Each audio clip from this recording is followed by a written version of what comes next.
For many years, it was widely believed that Neanderthals, the ancient human-like species that once roamed Europe and parts of Asia, had gone extinct around 40,000 years ago, unable to survive in competition with modern humans.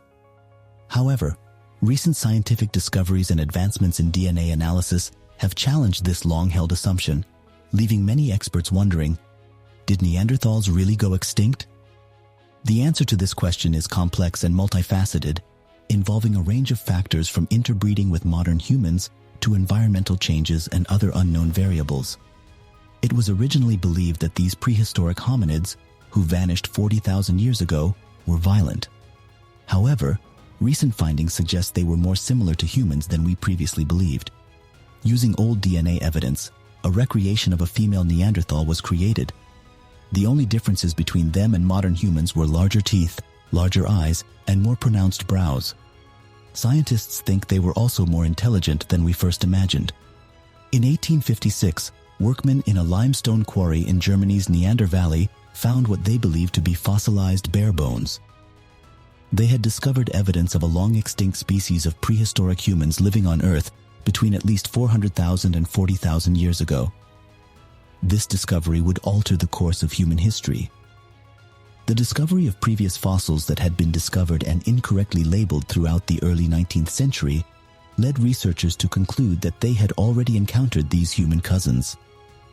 The find inspired researchers eager to investigate novel evolutionary hypotheses, sparked a global search for fossils, and aroused public interest in the prospect of a mystery sibling species that previously ruled Europe.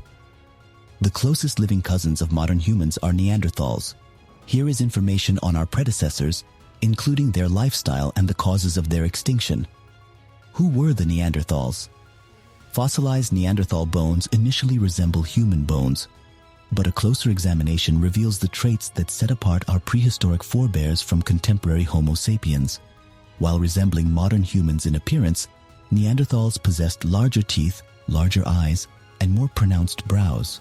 Although they were more elongated, scientists think Neanderthal brains were around the same size as ours.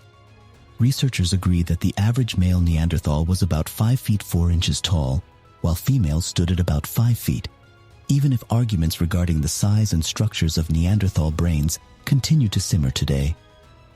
These early humans once roamed all of Eurasia.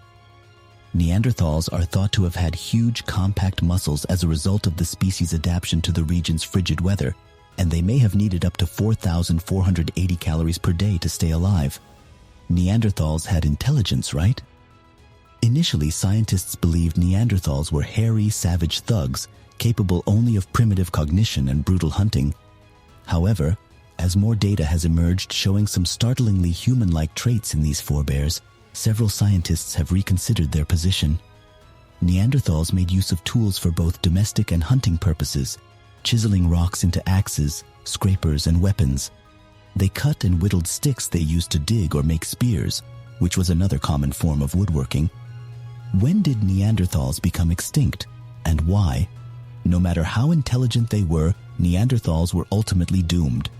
But just like other aspects of their existence, their extinction is controversial, and researchers are still unsure of what led to their vanishing 40,000 years ago.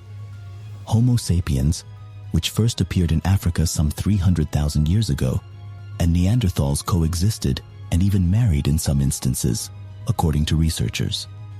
Because of this species mixing, some contemporary humans may have descended from Neanderthals, although humans ultimately prevailed genetically. Some theorize that the extinction of the Neanderthals was caused by competition with humans for food and shelter, as well as by evolution that favored more advantageous human qualities. Others believe that Neanderthals simply lost out to humans in population because they lived in such small groupings. DNA from Neanderthals and modern humans. Despite the extinction of their species, some modern humans have intriguing Neanderthal remains in their genetic makeup. Neanderthals are the source of up to 4% of the DNA in non-African people, who are considered to be the ancestors of Homo sapiens. This overlap demonstrates that Neanderthals and humans did interbreed. Ironically, the authors Peter C. Kierkegaard, Mark Maslin, and Trine Kjellberg-Nielsen note that with an estimated 8 billion people on Earth today, there is now more Neanderthal DNA than ever before.